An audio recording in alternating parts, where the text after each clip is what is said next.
بدر يا رفاع يا إمام أهل الرسالة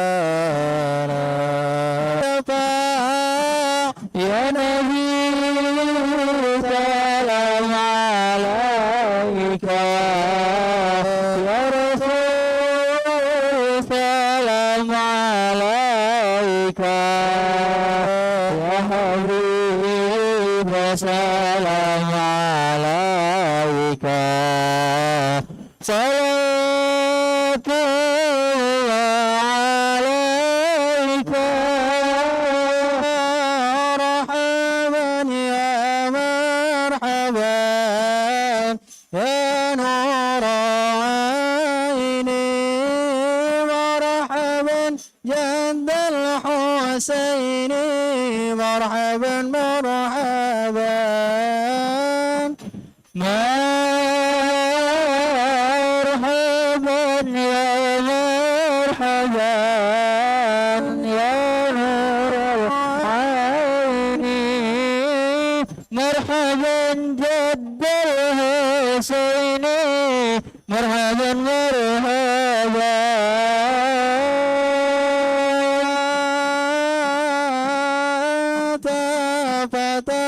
سجود مرحبا مرحبا وطلعنا شفاعة شفاعة مرحبا مرحبا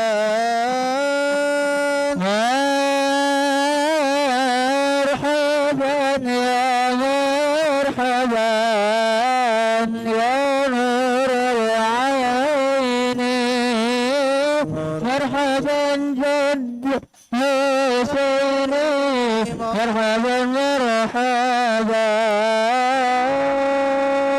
عليك الله صلى ما بدا نور وشاشع بك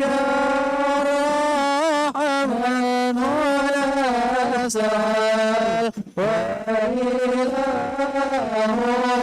العرش يا سماع قال بدر علينا من ثنيات الوداع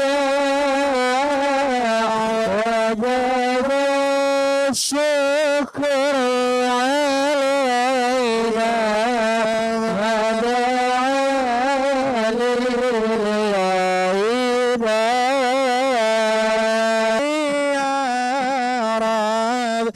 شملنا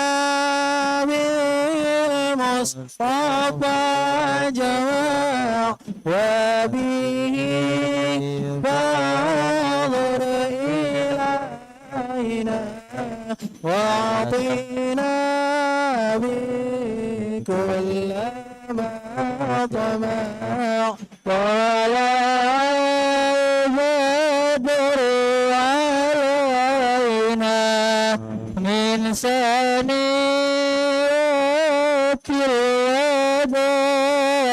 الوداع وجب الشكر علينا ما دام لله داع ربي فاغفر لي بركة الهادي المشفع يا الله ربي فاغفر لي ذنوبي يا الله ببركة الهادي المشفع يا الله فينا كل البلايا يا الله رفع الآفات وارفع يا الله ربي فاغفر لي ذنوبي يا الله ببركة الهادي المشفع يا الله قنا يا رب بغيثنا بحياة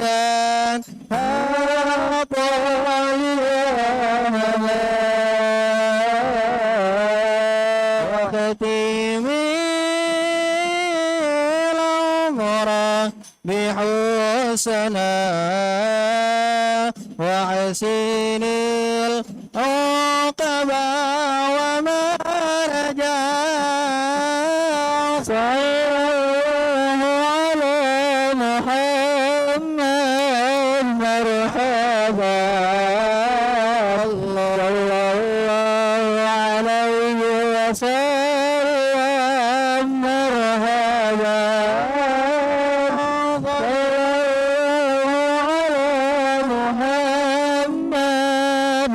مرحبا صلى الله عليه وسلم مرحبا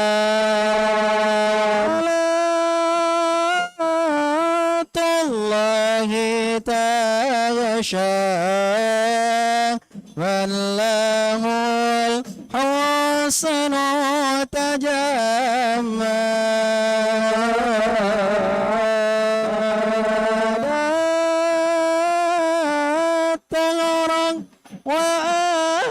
وآله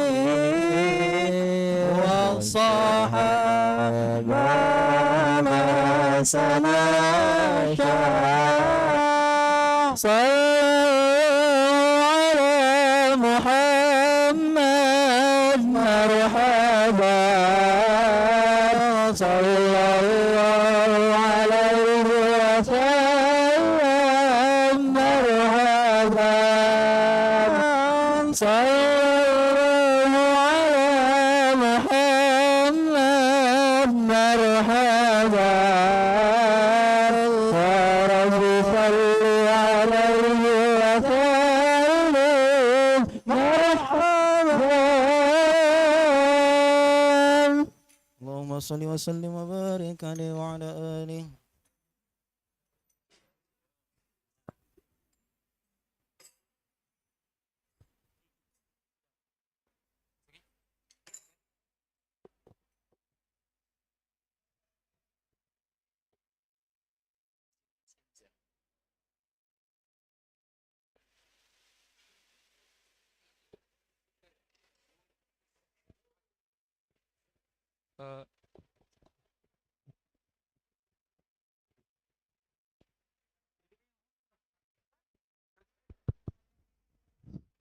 Kawan-kawan boleh maju dikit ke depan ya.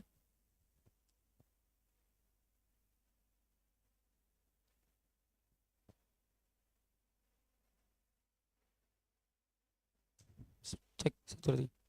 Bismillahirrahmanirrahim. Assalamualaikum warahmatullahi wabarakatuh. Alhamdulillahirabbil alamin. Assalatu wassalamu ala asrofil anbiya'i wal mursalin wa ala alihi wa sahbihi ajmain, amma ba'du. Para hadirin, sahabat Irma dan pemirsa live streaming YouTube Irma Palembang yang insya Allah dirahmati oleh Allah Subhanahu wa Ta'ala. Alhamdulillah, kembali kita dipertemukan lagi dalam acara Kuliah Duha yang pada hari ini Ahad 13 Juli 2025 Masehi atau bertepatan dengan tanggal 17 Muharram 1447 Hijriah. Telah hadir bersama kita Al-Mukarram Al-Ustadz Nurul Iman yang akan menyampaikan materi kuliah duhanya dengan tema Ya Allah, kenapa selalu saya? Sebelum itu kami himbau kepada para hadirin dan sahabat Irma bahwasanya di akhir sesi kuliah duha nanti akan ada sesi tanya jawab. Bagi para ikhwan silakan untuk mengangkat tangannya, dan bagi para akhwat silakan untuk menulis di atas kertas. Untuk menambah keberkahan acara kita pada pagi hari ini, marilah kita bersama-sama mengawalinya dengan membaca surat Al-Fatihah. Allah hazihinnya wa illa hadratin Nabi Muhammad sallallahu alaihi wasallam. Al-Fatihah. Bismillahirrahmanirrahim. 。 Bismillahirrahmanirrahim. 。 Iyyaka nasta'in. صراط الذين أنعمت عليهم غير المغضوب ولا الضالين. Amin, amin ya robbal alamin. Selanjutnya, marilah kita simak bersama-sama ceramah yang akan disampaikan oleh Al-Ustadz Nurul Iman dengan tema Ya Allah, kenapa selalu saya? Kepada Al-Ustadz kami persilakan. Shallu ala Nabi Muhammad. Allahumma salli wa sallim alaihi wa ala ashabihi. Bismillahirrahmanirrahim. Allahumma salli ala sayyidina Muhammad wa ala ali sayyidina Muhammad. Assalamualaikum warahmatullahi wabarakatuh. Innal hamdalillah nahmaduhu wa nastaghfiruhu wa nasta'inuhu wa na'udzu billahi min syururi anfusina wa min sayyiati a'malina. May yahdihillahu fala mudilla lahu wa may yudlil fala hadiyalah. Allahumma shalli wa sallim ala sayyidina Muhammad wa ala ali sayyidina Muhammad miftahi babir rahmatillah. Adada ma fi amillah salatan wa salaman daimaini bidawami mulkillah wa ala ali wa sahbihi wa man wala wala hawla wala quwata illa billah. Allahumma rabbi syrah li sadri wa yassir li amri wa hlul 'uqdatan min lisani yafqahu qawli. Rabbi zidna ilman wa yaqinan wa khaufun ilaik warzuqna fahman. Walhamdulillah, bersyukur kepada Allah Subhanahu wa taala yang mana pada hari ini kita dikumpulkan dalam kajian rutinitas kuliah duha, yang mana insyaallah tema kita pada hari ini yaitu tentang masalah Ya Allah, kenapa selalu saya? Nah, ini temanya agak terkejut Ustadz pas dapat dari krunya ya. Ini pertanyaan apa pernyataan? Hah? Sebelum tanya jawab, Ustadz nanya dulu, ini pernyataan apa pertanyaan? Dua-duanya. Ya. Jika ini memang benar-benar pertanyaan, maka secara tidak langsung itu adalah pernyataan. Pernyataan apa? Saat itu yang bertanya ini sedang jauh dari Allah. Jika ada orang yang mengatakan aku tidak bisa hidup tanpa dirinya. Nah, ada. Aku lala mau ngejar dilamar wong. Aku tak bisa hidup tanpa dirinya. Sebenarnya itu resiko bagi mereka yang sudah berani meletakkan kebahagiaan kepada selain Allah. Ya. Makanya Ustadz teringat ada salah satu video Habib Umar bin Hafid. Di saat itu munajat. Munajat beliau, isi munajatnya itu Allahumma ya man laisa alaina ghairuk wala takilna ila ghairuk wala i'timada ila ghairuk wala iltifata ila ghairuk. Ya Allah, jangan biarkan hati ini berpaling pada selainmu, atau jangan biarkan hati ini bersandar kepada selainmu, atau jangan biarkan hati ini mencintai kepada selainmu. Nah, makanya kalau kita bertanya, ya Allah, kenapa selalu saya? Kenapa selalu saya? Maka minimal jawabnya 3. Ini kan pertanyaan nih. Ya. Ya Allah, kenapa selalu saya? Maka jawabnya 3. Yang pertama, itu semua adalah ujian. Itu semua adalah ujian.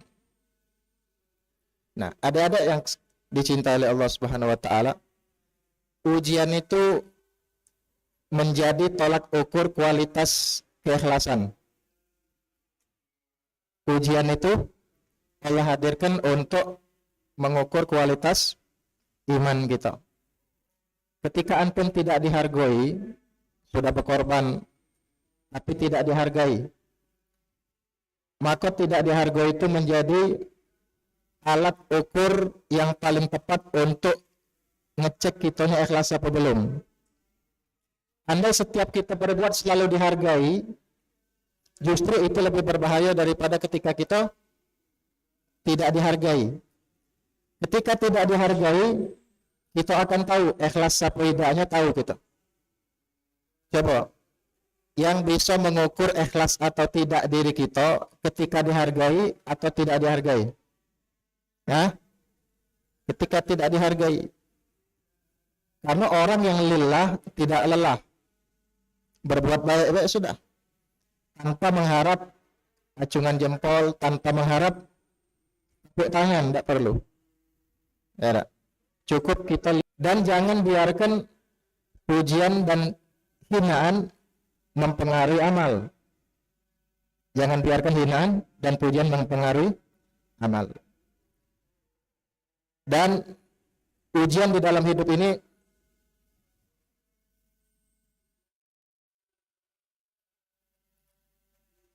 adalah salah satu rukun iman yang ke-6. Hafal tak rukun iman? Hah?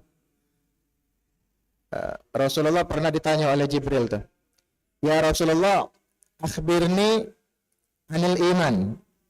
Ini hadis arba'in ya. Maka Rasulullah menjawab, antu'minu billah wa malaikatihi wa kutubihi wa rusulihi wa bil yaumil akhirihi wa bil qadari khairihi wa syarrihi minallahi ta'ala. Nah, jadi untuk ukuran ngecek iman kita, lihat bagaimana kita menyikapi takdir. Jadi sebelum dibahas, sebenarnya adik-adik kalau membahas soal seperti ini, maka kondisi kedulu iman kita. Karena kita juga harus yakin enggak? Hah? Setiap apa yang Allah tetapkan itulah yang terbaik. Yakin enggak? Hah? Yakin enggak? Makanya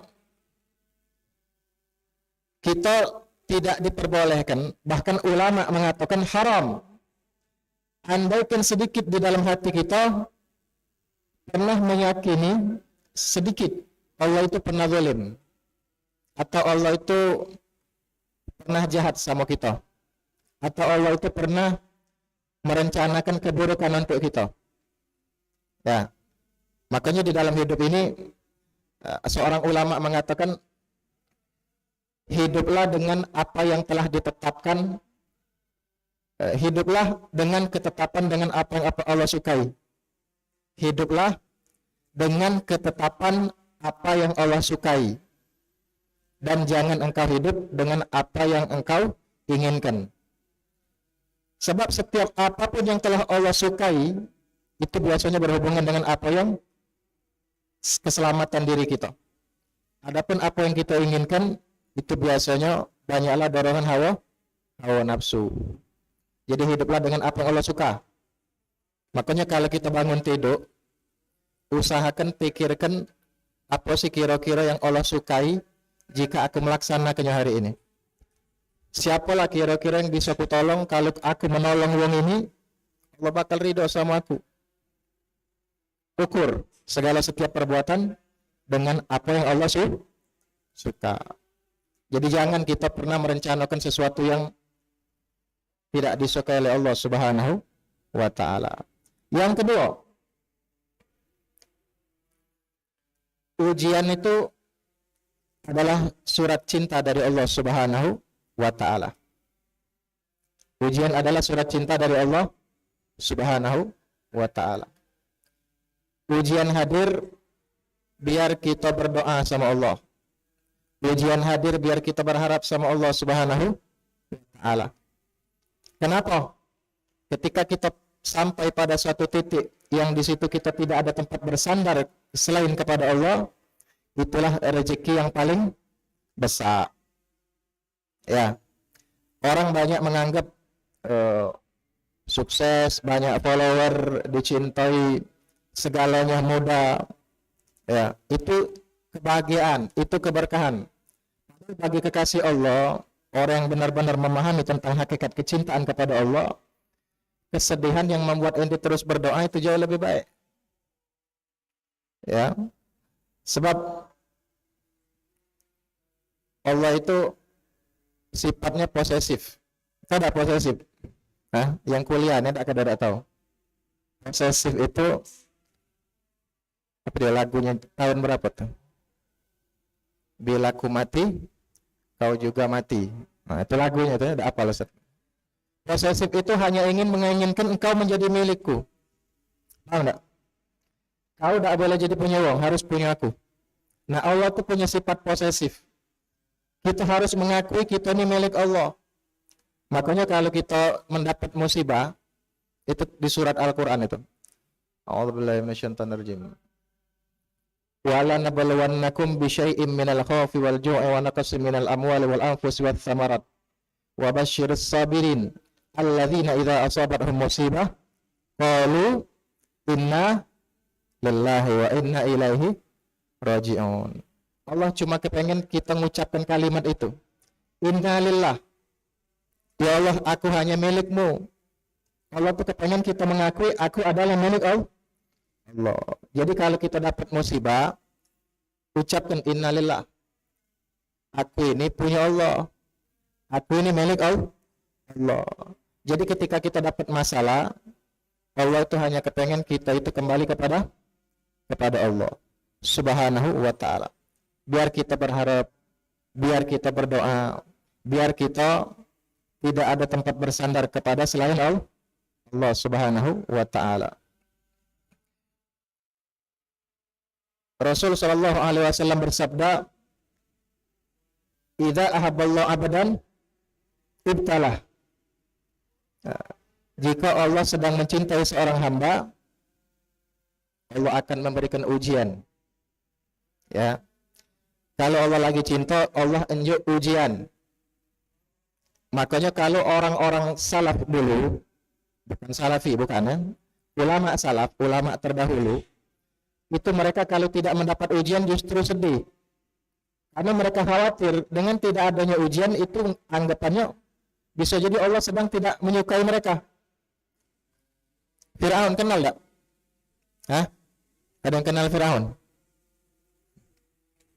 Nah, Firaun, ya, Ustadz bukakan kartu sih kok Firaun. Ya. Firaun itu salah satu rahasianya itu Firaun tidak pernah sakit. Nah, sakit gigi tidak pernah dia, demam tidak pernah, ketusuk jarum tidak pernah. Saking murkahnya Allah kepada Firaun, penyakit sekecil apapun itu Firaun tidak pernah kena. Tapi Firaun malah mengaku jadi Tuhan. Betul tak? Tapi saking bencinya Allah, dia tidak diberikan ujian. Kenapa? Kata Rasulullah, "Idza haballahu abadan ibtalah." Kalau Allah lagi rindu, lagi jatuh cinta kepada hambanya, dinjuk ujian. Dinjuk ujian. Dengan ujian, inti sabar, dapat pahala besar. Ya. Apalagi yang akhwat nih. Akhwat ada di belakang ya. Ini yang biasanya betina nih banyak mulut lebih, mulut lebih. Yang akhwat atau yang ikhwan sama be. Jangan pernah merasa ketika lesu ditanya oleh kawan sebelahnya, "Inti ngapa lesu?" "Iya, aku nih kawan si anu, si A, si B, si C ngatoi aku terus." Merasa dihibah, merasa aibnya dibahas oleh orang lain. Padahal itu anugerah dari Allah. Ya, itu nikmat dari Allah. Kenapa? Ana nanya, bagi antum yang memiliki pertanyaan ini, ya Allah kenapa harus aku? Ustadz balik nanya, inti istighfarnya berapa kali sehari? Hah? Rasulullah la astaghfirullah sab'ina marrat kulla yawm.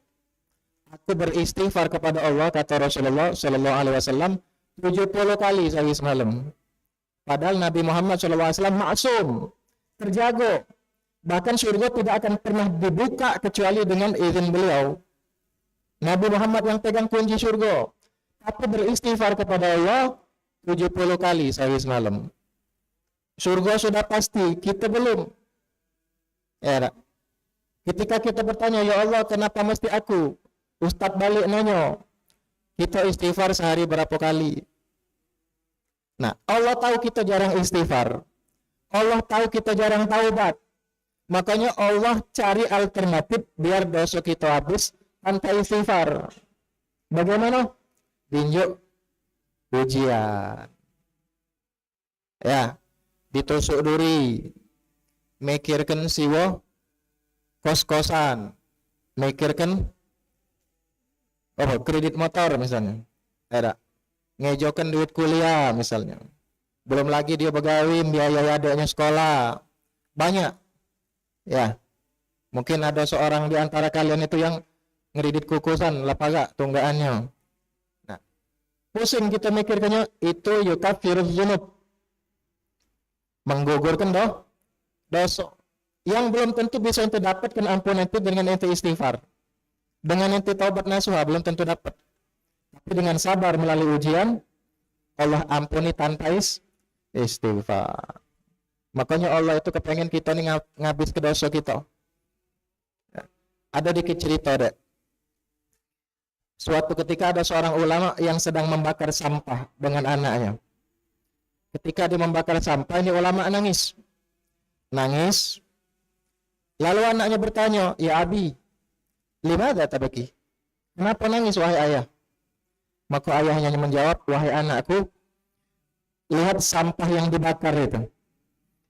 Ya, aku takut di akhirat Allah membakarku karena aku dianggap sampah oleh Allah Subhanahu wa taala." Begitulah orang-orang yang ahli maksiat. Orang-orang yang ahli maksiat atau orang-orang kafir itu ibarat sampah, maka dibakar di akhirat. Dakati hargo. Ya, lebih baik wahai anakku, aku dibakar oleh Allah di dunia dosa-dosaku dengan dihidupkan dalam keadaan sulit, dihidupkan susah. Kalau ngelamar kata yang mau sakit hatinya tadi itu membakar hatinya. Biarlah Allah membakar dosa-dosaku di dunia dengan cara Allah hidupkan aku dalam keadaan sulit, daripada nanti Allah membakar dosa-dosaku di akhirat dengan cara Allah bakar kulit-kulitku bersama dosaku di neraka. Jadi memang Allah itu tidak kepengen kita dapat dosa yang banyak. Makanya para pelaku maksiat boleh saksikan biasanya sebelum dia meninggal dunia sakitnya parah. Betul nggak? Nah, dengan sakit itu Allah akan menggugurkan dosa-dosanya selagi Islam. Ya, kalau dia kafir kita tidak membahas itu. Ya. Yang terakhir, ya Allah, kenapa harus saya? Yang terakhir jawabnya apa? Ujian adalah penggugur dosa dan mengangkat derajat. Ya, sudah stop dulu kan pembahasannya tadi. Ya. Jadi dulu di dalam zaman Nabi Allah Musa alaihissalam, di zaman Nabi Musa ada ahli ibadat yang gawinya tidak pernah maksiat selama 70 tahun. Jadi di zaman Nabi Allah Musa ada seorang hamba yang gawinya ibadat, ya, ibadat tanpa bermaksiat selama 70 tahun. Lalu suatu ketika pada malam hari dia diuji demam dengan penyakit demam dan dia sabar. Dengan kesabaran itu Allah meridai hamba tersebut. Lalu pada pagi harinya Allah mengutus Nabi Allah Musa untuk menemui seorang abid itu. Kata Allah, "Wahai Musa, sampaikan kepada hambaku Fulan bin Fulan." Ditunjuk tahu alamatnya oleh Allah. Balik ke sini, alamatnya di lorong ini, di sini, di sini. Apa kata Allah? "Wahai Musa, sampaikan keridhaanku kepada hamba yang sabar demam yang semalam itu, bahwasannya sabarnya yang malam tadi itu lebih aku ridhoi dan lebih besar ganjaran di sisiku, di sisi Allah," kata Allah, "daripada ibadah dia selama 70 tahun." Maka disitulah timbul kalam ulama mengatakan as-sabru sa'ah khairu min ibadah sab'ina sana. Bersabar selama sebentar itu lebih hebat pahalanya di sisi Allah selama 70 tahun. Nah, sedikit ya. Ustadz dapat di internet juga ini. Dapat dari platform Facebook ya. Ada sih kok kalam Habib Umar bin Hafid. Ustadz bacakan ya. Apa yang berwujud dalam berbagai ujian yang menggenapkan pahalamu, menaikkan derajatmu karena dia ingin sekali memberimu surga yang tak dapat dicapai dengan amal solehmu, dan yang tidak dapat digapai dengan taubatmu, amatan. Namun jika engkau tidak ikhlas, maka kamu akan hidup dalam kesedihan. Artinya apa? Rezeki yang Allah berikan kepada kita adalah penciptaan Allah. Asal kita sabar menerimanya. Ya. Makanya rezeki itu jangan sampai dianggap duit. Rezeki itu apa? Apa ada nama rezeki di sini? Hah? Ada. Ada. Rezeki itu banyak orang menyempitkan makna rezeki. Kalau kita tanya rezeki itu apa? Duit, Ustaz. Rata-rata duit. Ayolah. Pas lagi lebaran dapat amplop dari mamang, dari bibinya. Oh, rezeki. Gilir. Padahal rezeki itu antum duduk di sini rezeki. Ada. Ini bukan kita untuk bangga-bangga diri. Dunia ini luas. Banyak sekali orang yang beraktivitas pada saat ini. Tapi yang Allah pilih untuk ilmu antum nih. Rezeki. Kaget ketika sudah duduk di sini, dapat ilmu, dapat rezeki tambahan. Siapa yang mengamalkan, dia yang dapat. Era. Nah, sekarang menurut ulama, Habib Umar tadi mengatakan, rezeki yang paling hebat itu adalah kita dicintai Allah. Wujudnya di mana? Melalui ujian. Allah kepengen nunjuk kita surga, kepengen nunjuk kita pahala melalui ujian tadi. Ada surga yang Allah siapkan di sana. Tidak bisa dicapai dengan inti banyak tahajud, inti banyak puasa, banyak salat, banyak sedekah misalnya. Tapi itu akan bisa dicapai dengan sabar. Maka jangan ditanya, ya Allah kenapa harus saya? Allah kepengen ngampuni dosa. Butuh dah ampunan Allah. Hah? Apa katik dosa kalian? Ada dosa tak? Siapa yang katik dosa? Dapat duit? Yang katik dosa? Hah? Yang dosanya separuh? Coba. Angkat tangan. Yang dosanya dikit? Katik ya? Tapi kalau ditanya, yang dosanya banyak nian. Ngangkat kan? Berarti kita banyak dosa, ikhwan. Kita banyak dosa. Kepengen dan dosa kita diampuni Allah. Ya, kita jarang istighfar. Ya, kita jarang taubat. Ya. Ustadz tak ada nak ngatoi dak. Ustadz tak ada nak suuzon dak. Antum jangan sampai hadir ke sini karena ada yang di belakang. Allah tahu itu.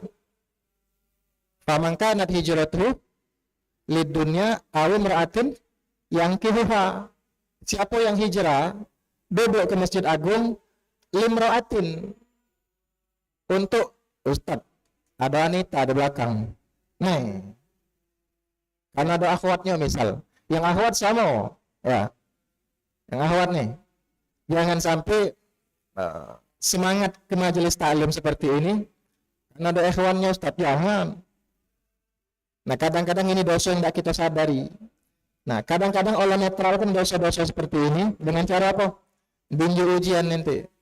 Biar nanti dosa itu gugur tanpa istighfar. Jadi jangan ditanya. Ya, kenapa harus saya? Tidak usah ditanya. Karena kata Allah, aku ingin menggugurkan dosa. Jadi, sebagai kesimpulannya cak ini. Hidup satu garis lurus dengan ujian. Ujian satu garis lurus dengan sabar. Maka selama kita bernafas di atas dunia, selama itu juga kita dituntut untuk sabar. Karena setiap nafas dan denyut jantung kita itu selalu diiringi dengan ujian, tiap detik ujian. Makanya kalau ada orang ngomong, misalnya, cuma tidak usah inti sebutkan di depan kayaknya, kayak bocor sama. Habis kesabaran aku, berarti pagak mati dia nih. Ya tak? Nah, jadi selama hidup dituntut sabar. Kehidupan satu garis lurus dengan ujian. Makin tinggi iman, makin besar ujiannya. Ya, ujian kita ini tidak seberapa dibanding daripada ujian para ulama. Makin tinggi iman kita, makin besar ujian. Jadi jangan sampai kita mengatakan, Kalau kita lah rajin majelis, sudah rajin ibadat, maka kita berkesimpulan ujian aku pasti dikit. Tidak, makin besar ujiannya. Ya, Rasulullah SAW tidak ada iman yang lebih mantap dari Rasulullah SAW. Betul? Tidak ada tauhid yang lebih tinggi dari Nabi Muhammad SAW. Tidak ada ilmu ma'rifat yang lebih unggul dari Nabi Muhammad SAW. Tapi bagaimana ujian Rasulullah lebih berat dari kita? Ya, makanya orang yang tidak berakal, kata ulama, ketika dia menyangka dirinya sudah istiqomah, sudah rajin majelis, sudah rajin ibadat, rajin baca Quran, sedekah, puasa, dia akan mengira aku akan dikit ujian. Tidak. Justru ujiannya akan datang dari segala penjuru. Yang ahli ibadat ujiannya dari kesabarannya untuk mengisahkan amal dia kakek barangkali. Ya, banyak ujian itu. Apalagi yang baru nak kepengen berjilbab dikatai ibu-ibu barangkali, yang kepengen bersayap dikatain bersunat, pakai peci putih dipanggil Pak Haji, padahal kita belum haji. Itu ujian nanti. Biar ngapa? Kalau tolong aku tes ini, benar-benar dak? Hijrahnya benar-benar dak? Diuji oleh Allah Subhanahu wa taala. Nah, sebagai penutup mungkin nak bertanya, ya Ustadz, kalau memang hidup ini selalu diiringi dengan ujian, kapan hidup kita bisa senang? Betul tak? Kalau hidup kita makin taat tapi makin banyak ujian, kapan kita bisa tenang? Hah? Siapa kalau kita bertanya seperti itu? Ustaz, kalau hidup ini banyak ujian, makin taat makin banyak, kapan kita hidup bisa tenang? Sabar, karena ujian sudah diukur oleh Allah sesuai kemampuan. La yukallifullahu nafsan illa wus'aha. Allah tidak akan memberikan ujian di atas kadar kemampuan. Ya, mungkin adik-adik di sini ada yang pernah jadi seorang guru barangkali yang kuliah nih. Guru SD tidak mungkin memberikan kurikulum ujian budak SMP kepada anaknya yang masih SD. Karena gurunya tahu ini budak masih SD. Ibu guru SMP pun tidak mungkin memberikan kurikulum soal ujian anak SMA kepada anak muridnya yang SMP. Kenapa? Belum masuk kapasitas muridnya. Kalau guru SD lagi tahu, apalagi Allah. Jadi sabar. Setiap yang bikin gembok pasti ada anak kuncinya. Tak mungkin bikin gembok tak kata anak kunci. Begitulah Allah. Allah menciptakan ujian sekaligus solusi. Paham? Dan setiap masalah tidak mungkin di atas kemampuan kita. Jadi jangan bertanya lagi, ya Allah kenapa harus saya? Jawabnya apa tadi? Satu. Apa? Nyatet tidak tadi? Ya. Ujian adalah tolak ukur iman. Yang kedua ujian surat cinta dari Allah Subhanahu wa taala. Yang ketiga ujian adalah penggugur dosa. Paham sini insyaallah. Ya. Nah, sudah jam 12, 10 menit lagi kita akan azan. Mungkin diaturi ada yang nak ditanyakan. Jazakumullah khair. Assalamualaikum warahmatullahi taala wabarakatuh.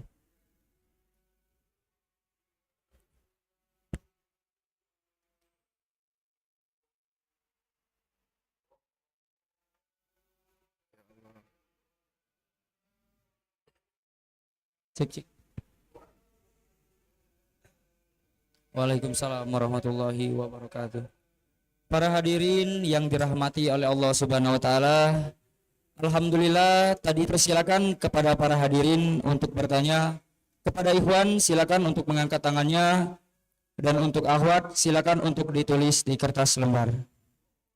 Ada yang bertanya?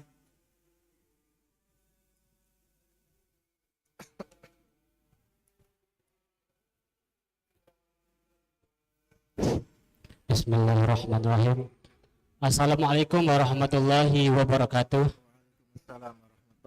Tadi kan Ustadz bilang jika Allah mencintai hambanya maka Allah mengujinya.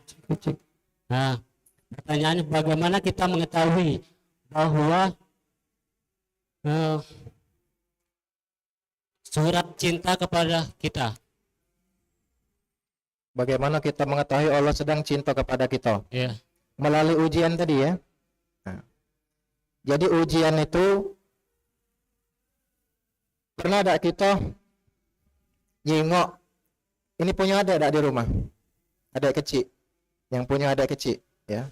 Ente jengok tuh, ada anak-anak main di pinggir jalan, tembokan, jalan besar. Tegainya oleh ibunya, awas jangan main tembokan. Ya bu, ketahuan main lagi. Apa kata ibunya? Awas ya, kalau ketahuan main di tembokan, ibu cubit. Nah, ibu cubit. Balik lagi ke rumah. Ketiga kali dapat adiknya tadi lah main lagi di tembokan, kayak jalan. Ya, pas ketahuan ketiga kali, apa yang dilakukan oleh ibu kita? Cubitnya nih. Ini musuhnya nah. Nangis adik kita tadi. Wah, nangis. Nah, nangis. Pertanyaannya, ketika ibu nyubit adik kita yang kecil itu tanda sayang atau benci? Sayang. Kata Allah jangan pacaran. Tidak. Karena pacaran itu cinta terlarang. Tidak. Kaget kau bermain api, kau yang dibakar. Sudah lama-lama ngedem, kau sibuk nyimpen di dalam hati, uang lain nyimpen jadi buku nikah, tekor rinti berkorban. Tidak. Paham ya? Nah, kenapa Allah jewer kita dengan disakitkan? Biar kenapa? Biar kita kembali kepada Allah. Bagaimana ciri-ciri Allah menyayangi kita melalui ujian? Ketika kita dapat ujian, hati kita kembali kepada Allah. Makanya cak ini dek, ya. Masalah itu yang mutusnya Allah. Jadi yang bisa menghilangkannya cuma Allah. Jadi ketika kita dapat masalah, cepat-cepat kembali kepada Allah. Masalah selesai bukan karena kita pinter. Masalah selesai bukan karena kita jenius atau pengalaman, bukan. Masalah selesai karena Allah membimbing hati kita, Allah bimbing pikiran kita. Allah yang mengilhamkan pikiran kita memikirkan solusi itu. Yang lain tidak terpikir. Nah, coba untuk macam ini. Iya, ini tidak terpikir. Nah, siapa yang ingin mengilhamkan solusi itu? Allah. Coba untuk biasan sama si Anu kan uangnya khair, uangnya baik.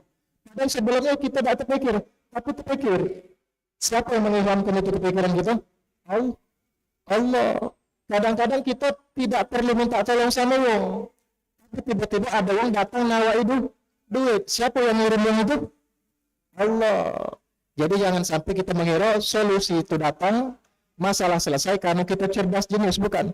Tapi mutlak karena pertolongan Allah. Makanya kalau kita dapat masalah, jangan fokus sama masalahnya, tapi fokuslah untuk memantaskan diri kita menjadi hamba yang pantas tak ditolong oleh Allah. Kalau Allah sudah nolong, kecil masalah. Makanya banyak-banyak zikir. Jangan bersandar pada kemampuan kita. Jangan bersandar kepada hawa nafsu dan pikiran kita. Jangan bersandar pada teori kita. Mendaca ini, dakca ini. Allah maha mampu. Makanya jangan berlepas diri dari Allah dengan cara meninggalkan syariat Allah. Kalau ente galak dengan akhwat, dengan seorang perempuan, jangan menempuh jalan nafsu. Diajak pacaran, diajak chattingan, diajak jalan-jalan, berarti kau meninggalkan Allah. Allah mampu mengatur. Aku tipu dia dengan cara apa? Hukuman Allah tidak harus dicambuk, dibakar di neraka, tidak harus dijadikan sakit. Hukuman Allah yang paling serem apa? Ketika bermaksiat lancar. Ujian hidup itu tidak harus identik dengan yang sulit.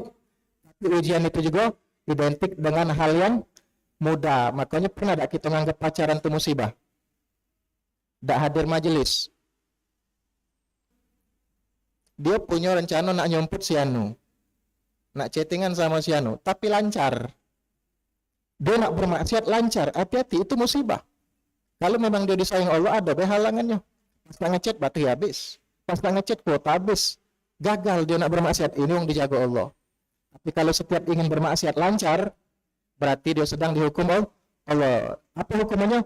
Tercabut rasa takut bermaksiat kepada Allah Subhanahu wa ta'ala. Ya. Makanya kalau dapat masalah, cepat kembali ke Allah. Kalau antum lagi demen sama akhwat, atau yang akhwat lagi demen sama ikhwan, cepat-cepat deketi Allah. Nanti Allah akan beri solusi.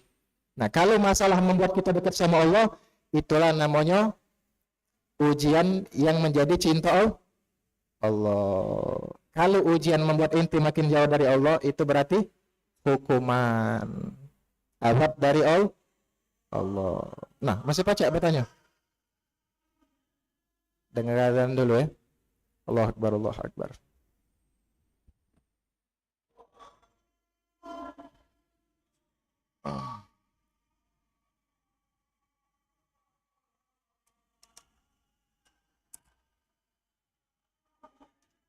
Allahu Akbar, Allahu Akbar. Dijawab azan. Allah.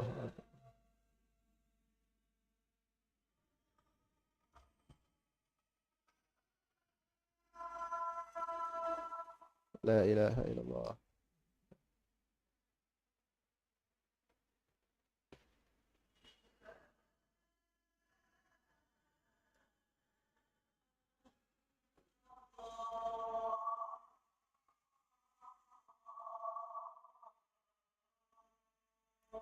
Asyhadu an la ilaha illallah.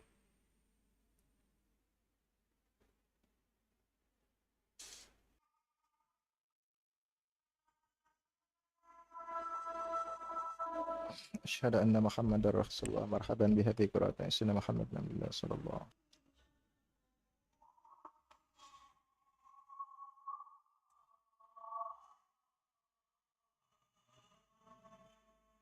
Asyhadu anna Muhammadar Rasulullah. Marhaban bihabi qura'atan Sayyidina Muhammad Nabiullah sallallahu alaihi wasallam.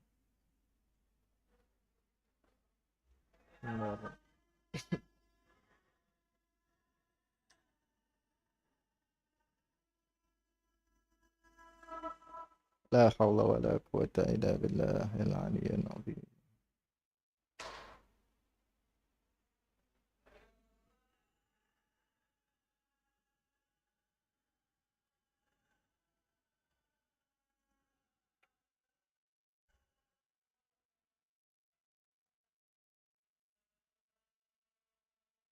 Hayya 'alas shalah. La haula wa la quwwata illa billahil aliyyil azim.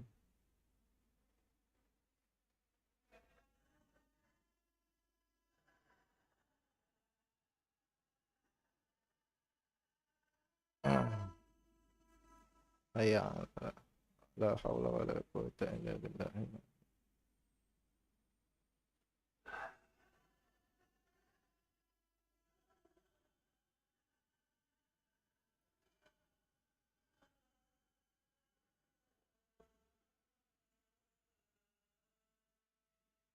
Hayya 'alal falah. La haula wa la quwwata illa billah.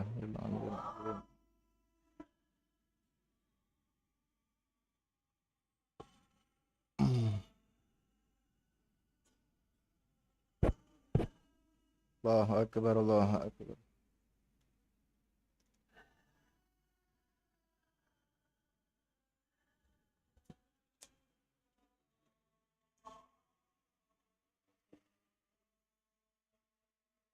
La ilaha illallah Muhammadar Rasulullah sallallahu alaihi wasallam. Allahumma rabbaha da'wati tamma salatul qamar syarafa wa darajatan tayyaratul wali jannah sallallahu alaihi wasallam. Alhamdulillahi rabbil alamin. Akhwat. Ya. Bismillahirrahmanirrahim. Ustaz singkat ya jawabnya. Ustadz afwan izin bertanya, kenapa terkadang sesuatu yang kita minta belum tentu dikabulkan? Contoh minta umroh. Yang pertama, Allah mengabulkannya dengan cara menunda. Ditunda, kalau kita meminta kepada Allah, Allah akan mengabulkan sesuai dengan waktu dan tempat yang Allah tetapkan, bukan pada waktu dan tempat yang kita inginkan. Kenapa seperti itu? Karena Allah tahu yang terbaik. Budak kecil jangan diunjuk silet, dia belum tahu cara main kayaknya. Kaget kalau dia sudah pinter bikin prakarya, dia tahu silet itu bakal ngelukai, dan dia tidak akan menggunakan sembarangan, baru diunjuk silet, karena dia lah paham. Nah, Allah kadang-kadang tidak mengabulkan, tidak sesuai pada yang kita inginkan. Allah akan kabulkan sesuai pada waktu dan tempat yang menurut Allah itu sudah tepat. Ya. Nah, cara yang kedua Allah mengabulkan, Allah ganti yang dengan yang lebih baik. Ya. Mungkin tidak jadi umroh, langsung haji. Amin. Ya, dak. Kita berpikir dengan duit kumpulan kita, tiba-tiba ada orang yang pengen pergi ke nak mana? Nah, jadi yang pertama Allah undur, Allah kabulkan sesuai tepat tempat dan tempat yang Allah inginkan. Yang kedua Allah ganti dengan yang lebih baik. Yang ketiga tidak Allah berikan suatu apapun, tapi Allah ganti dengan pahala berupa surga tertinggi yang ada di akhirat. Nah, jadi itu bagaimana cara Allah mengganti pahala kita tadi. Jadi doa yang pertama diganti dengan sesuai kehendak kita, tapi pada waktu yang tepat menurut Allah. Kedua diganti dengan yang lebih baik. Ya, makanya jangan sampai mengira kenapa aku tidak berjodoh dengan dia. Karena kau sudah tahu dewek belum jadi suami atau belum jadi istri, dia sudah hobi bohong misalnya. Sudah banyak aktingnya, sudah banyak dramanya. Bisa jadi pas jadi malah jadi tidak bagus. Allah ganti dengan yang lebih baik. Ya dah. Kemarin sekadar budak majelisan bisa jadi dapat seorang hafiz Quran, bisa jadi. Menurut Allah. Dan yang ketiga, tidak Allah beri suatu apapun kecuali diganti dengan pahala yang akan diberi di akhirat. Pahala sabar lebih hebat dari ibadat 70 tahun tadi kan. Nah, jadi itu yang akan diberikan. Makanya kalau orang tahu pahala sabar yang akan Allah berikan kepada orang-orang yang sabar di atas dunia, maka kata Habib Umar bin Hafid, niscaya orang tersebut berdoa kepada Allah, ya Allah, andaikan aku tahu pahala sabar, niscaya aku meminta kepada Allah biar dihidupkan ke atas dunia, biar hidup aku susah dari lahir sampai wafat, hidup susah terus Kenapa? Allah akan memberi pahala untuk orang yang sabar bighairi hisab, tanpa batas. Uang hafal Quran itu pahalanya terbatas, ada limit walaupun tinggi. Seorang penceramah itu ada pahala tapi terbatas walaupun tinggi batasnya. Tapi orang yang sabar dan ridho atas ketetapan Allah dak katik batas. Kasarnya seperti ini. Orang yang sabar ketika dia diinjuk surga oleh Allah, maka dia boleh nge-request. Request. Kendak kita. Allah bertanya, ya abdi, ya ahlus sabur, wahai hambaku yang sabar, kau nak surga yang model mak mana kira-kira? Tinggal ente jawab, ya Allah, di mana surga yang pernah engkau ciptakan untuk Nabi Muhammad, aku nak di situ. Apa kata Allah? Inna jannata laka bighairi hisab. Surga untuk kau dak katik batas. Apa yang kau kepengen? Ndaklah kata Allah.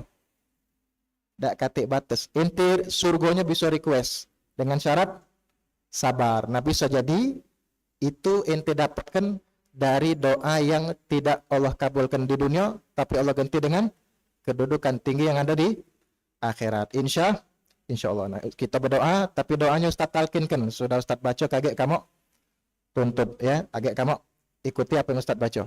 Karena ini doa yang disunahkan dibaca antara azan dan qomat. Bismillahirrahmanirrahim. Baca Bismillahirrahmanirrahim. Alhamdulillahirabbil alamin. Allahumma shalli ala sayyidina Muhammad wa ala alihi sayyidina Muhammad.